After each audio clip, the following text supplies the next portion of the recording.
Hello everybody, this is Woolrig, and we are on episode 18 of Infinity Evolved Normal Mode. So today, as you can see, I've moved my quarry. It finished hollowing out the chunk that it was in, so I just kind of extended all the pipes and moved it down a ways.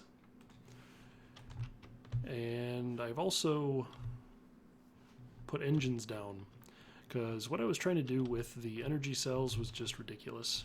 It was draining them way too fast.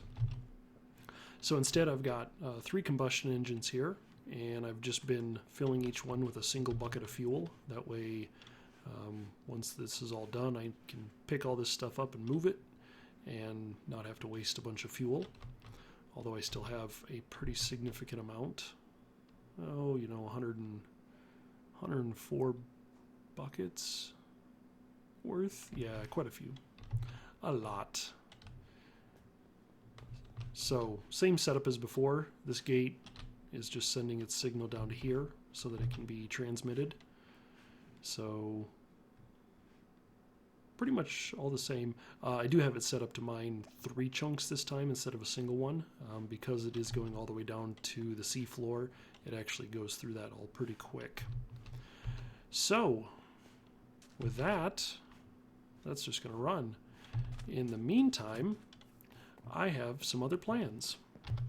So one of the problems I'm running into is when I leave my base, it doesn't stay loaded. The quarry over there has its own chunk loading capabilities, so the quarry stays running, but the base here doesn't. So all of my systems, and mainly the chests that I have downstairs storing the materials that I'm digging up out there, that all goes unloaded. So I want to take a look at some chunk loading capabilities. And I've gone ahead and enabled the chicken chunks mod in this pack. It's not on by default. It's included, but it's disabled. Without that, your only option for chunk loading is from Railcraft, and it's these anchors. So you've got a world anchor and a personal anchor and a passive anchor.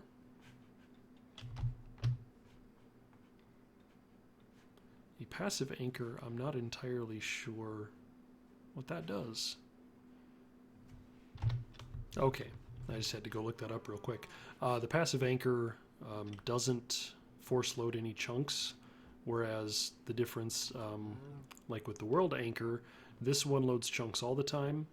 The personal anchor only loads chunks when you're logged in, and the passive anchor only loads chunks that you've actually visited. Whereas the personal anchor only loads chunks that you visited in a 3x3 area, if that makes any sense.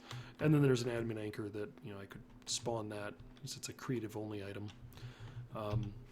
But the trick with these anchors is that they require ender pearls as fuel to actually run. So each ender pearl gives me, I think, like 12 or 16 hours of chunk loading time. And, if I'm playing on a server with a bunch of other people, that's actually really nice, so that, you can't just keep chunks loaded forever. But since I'm not, I figured I would just turn on chicken chunks and go with the chunk loader here. And this one's nice because it doesn't take any fuel source to run. It just simply has to be crafted. And once you've crafted it, then it loads chunks. And it can load quite a bit more than any of the Railcraft ones can. So let's go ahead and get this crafted real quick while I'm blabbing. I should have missing diamonds. And I don't know if my quarry found any diamonds in that first run. It did not. That is incredibly unfortunate. I'm going to have to go find some diamonds. Alright, we got ourselves a couple of diamonds, so we can make an enchantment table, which I will promptly use to make a chunk loader. That's using my last ender pearl too, by the way. So you can see why I didn't want a chunk loading mechanism that required ender pearls as fuel, because that doesn't make any sense. So this guy, I think, where do I want to put him? Let's put him down here. Why not? So, I don't like that. It's got that graphic kind of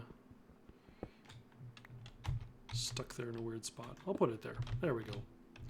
So we got, you know, nice little spinning visual there.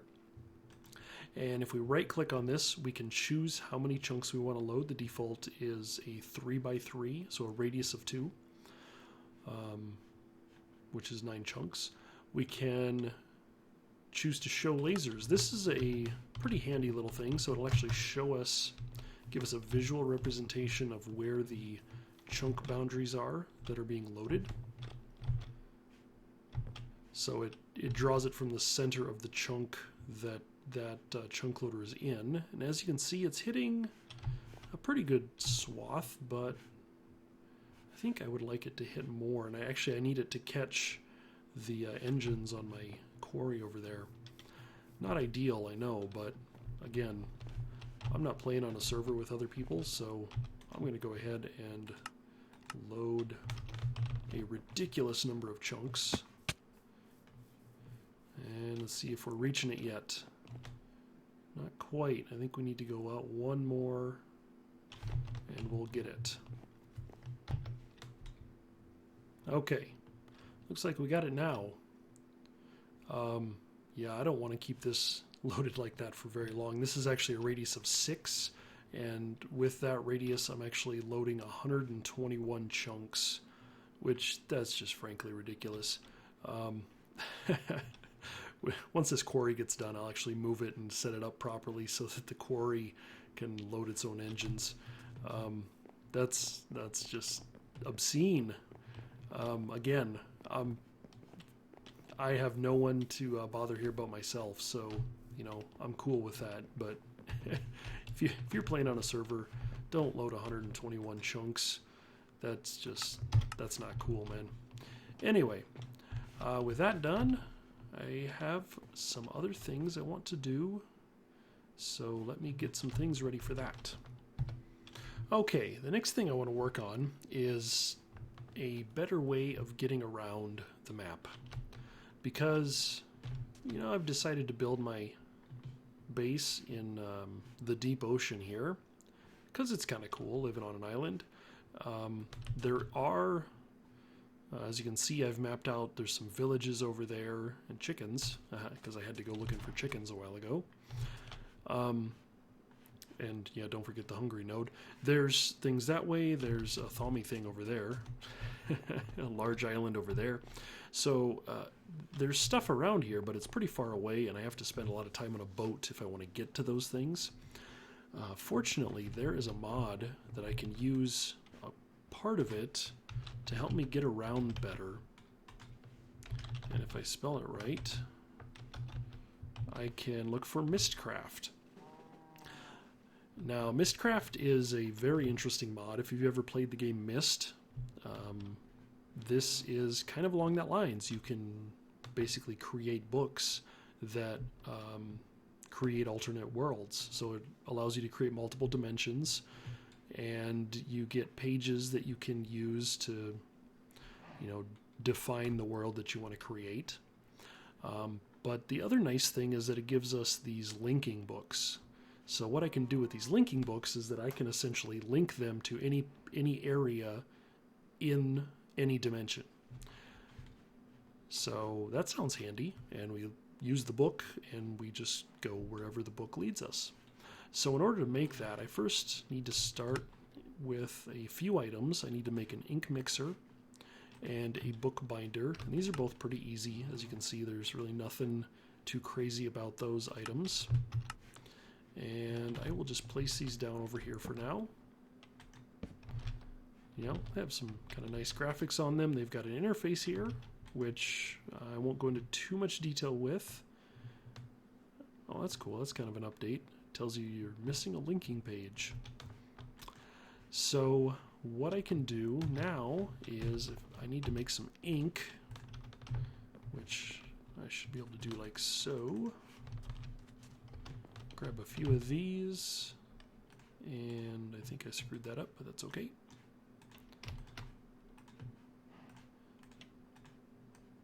Fortunately, I live in the ocean where there's lots of squid nearby. So I can use them to get ink sacks to make ink. And with the ink, I'll go ahead and just throw that in here. The center here is going to fill up. That tells you that it has ink, and it's going to give you back the glass jar. The other thing I want to do here is take some paper, and we'll just take a stack of paper here and put it there. And this is going to give us a link panel page. And you can see each time I make one of these, it uses one of the vials of ink. And I'm just going to go ahead and make 3 for now, because that's all the ink I have. And then I'm going to take some leather, and let me see if I can remember how to do this right. I believe I can just mix the leather with the linking page. Yeah, there we go. So leather and a linking page gives me an unlinked book. And so I'm just going to go ahead and grab a few of those. Throw the leather back in here. And then the other thing I want to make is what's called a book stand. There it is, book stand. And we'll just go ahead and make 3 of those. Now, the way these linking books work is, as you can see, it's unlinked. So if I want to link a book to a location, I take the book in my hand and I just simply, let's make sure it's where I want it to be. Why not? This looks like a good a spot as any. Right click it. And the linking book, the unlinked book, becomes a linking book. And it gives you a little descriptor. It says it's a link to the dimension of the overworld. And now if we right click on this, we can see that we're in the overworld. But if I try to click on this book, usually what I would do is click on the picture here. It would take me to that dimension, but I'm already here, so that's not going to work. What I want to do is use this book to link to a spot in the Nether. So let me get to that spot, and we will continue this. Okay, a fair bit later. As you can see, the exit is 1,000 meters away, so it takes me a while to get here. But this is the fortress that we found a while ago that has some blaze spawners, and I have seen a couple of wither skeletons pop up on the map as well, so we're going to want to take advantage of those guys eventually, but not today. Today what I want to do is actually, I didn't bring any cobblestone. I should have. Oh well, we'll just go ahead and just kind of recess this into the wall a little bit so it's out of the way. We'll put down our book stand and we'll throw our book on there. Now whenever you're using these linking books, you want to always make sure to put it on a book stand, because again, if you're familiar with the game of Myst, you can't take a book with you when you use it. So if I were to have this book in my hand, open it, and click on this, the book would fall onto the ground wherever I was standing. And the book will actually take damage and can be destroyed if it's left on its own for too long. By putting it in a book stand, that keeps it protected so that it can't be accidentally destroyed by negligence. There's a fire bat tracking me, I think. Anyway, so what I'm going to do now, though, is I'm going to take another one of these linking books, and I'm going to link it to this spot. right here. Now what I have is a book that will get me to the fortress here, so I don't have to run all the way back. And if I click on the overworld, short load time later, I get back to my base. Pretty cool. And I will take this linking book now and pop it there. And off back to the nether. Just like that. So that's going to be handy to get around a lot faster. Now what I have to do, because I can't use a linking book, well I guess in my current capabilities I can't use a linking book to take me to another spot in the same dimension. So essentially what I'll end up doing is using this spot in the nether as kind of a gateway to allow me to bounce between other spots in the overworld. So I will go back to the overworld. I'm going to have to make more books, which means I'm going to need some more ink and all that stuff. But the next one I want to put down is going to be over there, except I'm going to need another nether book to get there. So let me get some materials and we will see about copying this book. Okay, I think I misspoke just a minute ago. I can't copy this book. I was thinking of another mod that allowed me to copy books, which, you know, we'll play around with that later. But with Mystcraft, I just went into the nether and created myself another linking book to the nether. Now I'm going to head over to that village off in the distance after I sleep, and we are going to create a linking book way over there. Okay, here we are in a nice little agricraft garden that spawned in a village over here. So I don't know if I've shown you guys this. This is a village that's out here on the land. It needs some work. I'm not one to do a lot of work to a village, but this one definitely could use a little bit of cleanup and a little bit of terrain adjustment. It's kind of all kinds of weird. But there is a nice little garden here, and there's actually a bigger one just over somewhere. Anyway, there is quite a bit larger one. We will get into agricraft here probably fairly soon. It's a mod I like to play with and do some cool things with. This garden, as you can see, has just gone completely to weeds. These are all weeds, so I'm just going to go ahead and break all this stuff. It's not doing anybody any good growing weeds.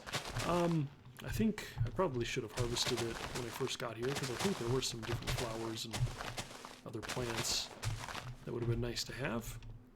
But, oh well, it happens. You know, I lost it. That's okay. For now, I'm going to use this as a spot to link to. So I'm going to go ahead and grab my other linking book here and right click it like that. Now I have this linked, and we'll go ahead and put the book to the nether down, and now I should be able to pop into the, and then from the nether I can go to the overworld. Back to my base. Fantastic. Now one of the things you'll notice is that the linking book only gives you the name of the dimension that linking book was made in. So my plan is to put this linking book next to the other one in the nether, but then I'm going to have two books that both say overworld, and that is not very handy. So what I can do is I've gone ahead and created a writing desk. Again, just like the rest of these, it's pretty simple. It's in NEI. You know, it's nothing too crazy. But I can take this and I can actually rename this to whatever I want. And I'm going to go ahead and rename it to the Village Garden. And now, instead of just saying Overworld, I can see that that is the Village Garden. So let's go ahead and hop into the nether and put our book down. And these book stands are kind of neat because they will place themselves oriented whatever direction you're turned. So we can kind of get fancy here and put them at angles and stuff. So now I have a book to the village garden and a book to the overworld.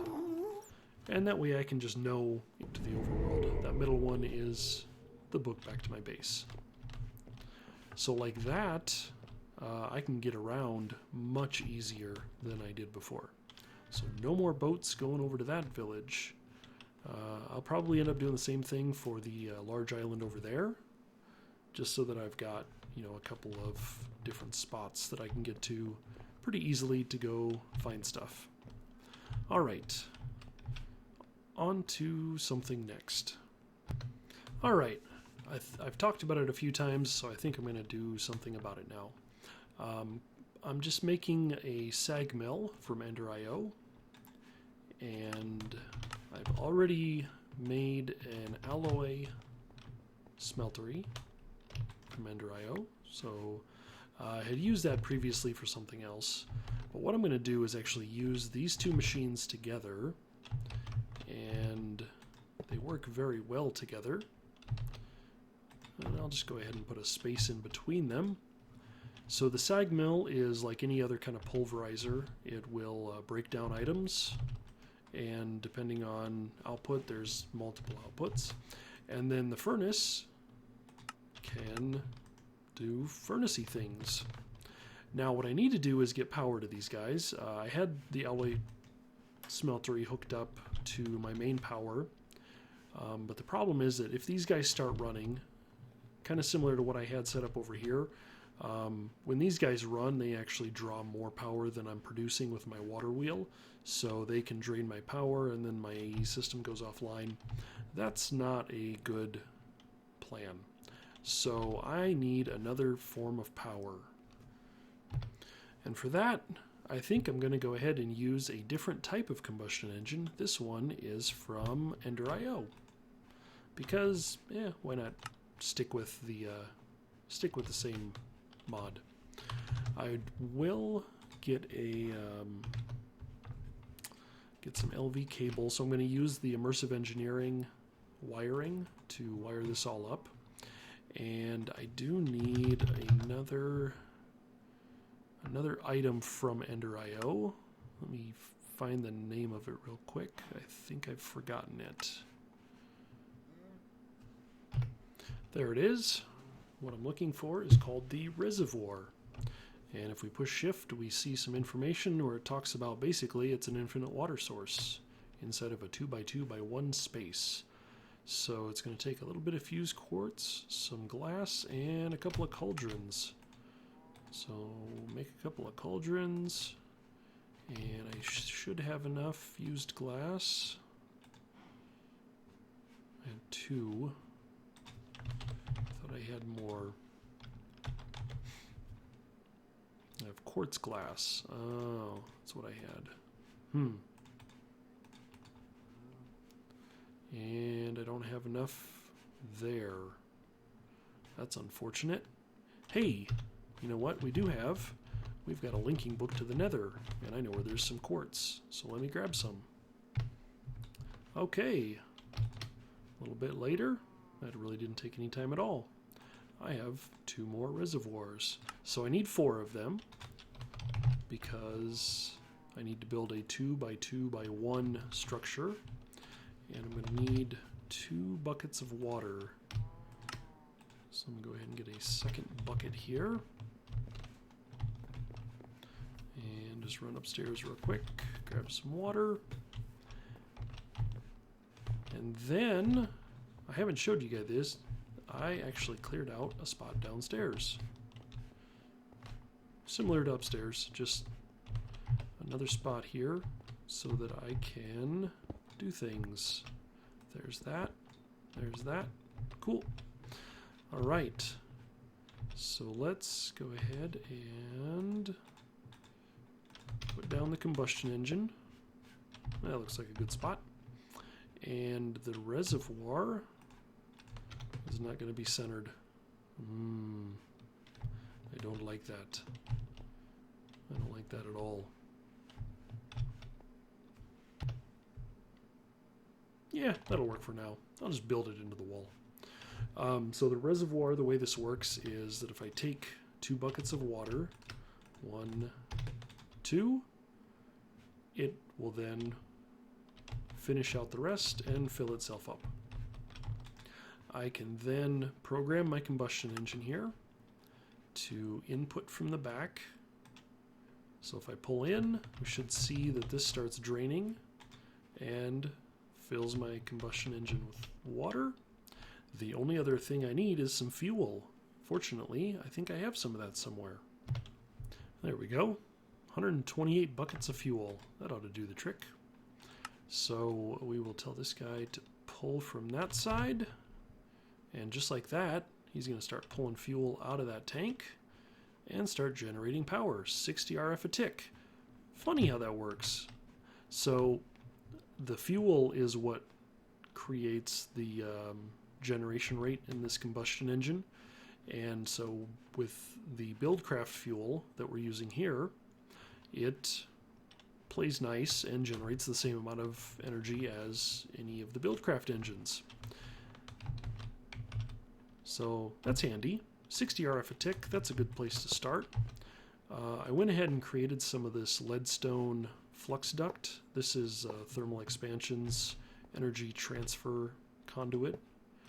And I will just go ahead and kind of plug these guys in here, like so. This can transfer a maximum of 200 RF a tick, so we're not going to overrun that anytime soon. And we should see this is going down. Perfect, because those guys are drawn in. So those machines up top are getting power. And now that they have power, I'm going to go ahead and place these down in a horrendously not centered fashion. That's fine. I'm going to go ahead and put down a couple of the Skystone chests. I just grabbed these out of my inventory because I had them. These are nice because they're essentially a double chest in a single chest space, and they're extremely hard to break. So, you know, that's cool. Then I'm going to take an item duct, and I am going to take some ore, and I'm going to do something kind of fancy with NEI here, is I am going to highlight the items that have the word ore in them. And let's go through and just grab one of each of these. Got 1 iron, gold, silver, lead. I think I've got all those already. Uranium, don't have. Yellorite I have. Did I grab? I missed the iron. That's probably good enough. Okay. Now I'm going to take a servo, pop it on there, and program it for each one of these ores. We're going to tell it to use the ore dictionary, so it will make sure that it grabs the ore regardless of who it, what mod it might be coming from, just in case there's any crossovers. I don't know if there are or not. I know sometimes there's multiple versions of like copper and a couple other things. So go ahead and do that and turn this on. That should start filling this chest with just the ores out of this chest. There they go. And I will take it one step further and grab any ores I have in here, which is actually quite a few. Let's just get this all cleaned out. We are going to have some automated processing. I want to use it all. Holy cow. I've got quite the backlog here.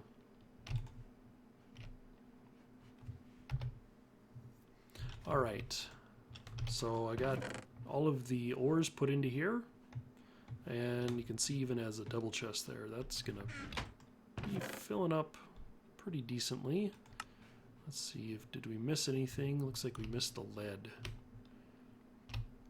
and the tin.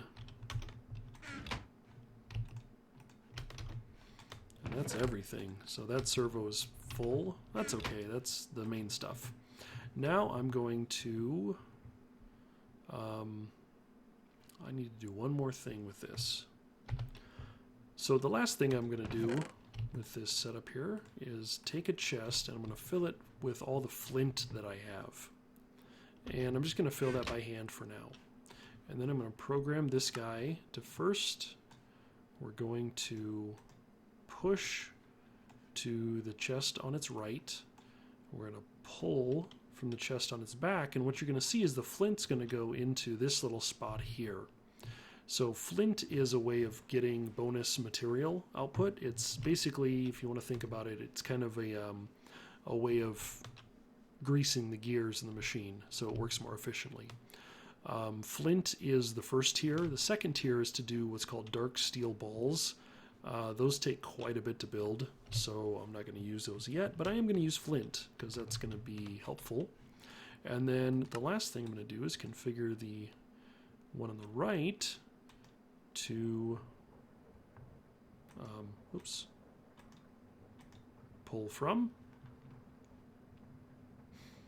and that gets me running like so. And so now this guy's doing his thing, crushing the ore and doubling it for sure, and on occasion we should see a third one come in. Oh, I got 2 out of that one. So if I look at it, the main output is 120%, the bonus output is 125%, power reduction 15%. So, you know, all around helpful. And you can see one piece of flint doesn't last a real long time. So I'm going to burn through that flint pretty quick, but it's better than nothing. Now the next thing I'm going to do is take this guy and probably want to filter out the cobblestone. Nah, you know, actually, I'll just go ahead and let it, yeah, I'll let it just cook that up. That way I've got a good supply of stone. So I'm going to go ahead and pull from here, and that should pull in items. See, oh, alloy mode, I need to turn to furnace mode. There we go. Pull from there and output to there. So that's going to start cooking up whatever materials I have in here, and it's going to output them over to there. And if we go look at our combustion engine down here, it should actually be able to keep up pretty well. Well enough. Yep, it's generating a positive amount because each one of those guys is drawing 20 RF a tick. This guy's making 60, so there's a net positive of 20 RF per tick. Not bad, not bad. And with that, I think it's a good spot to wrap up the episode. So, for now, this is Walrig. Thanks for watching, and I will see you next time. Bye-bye.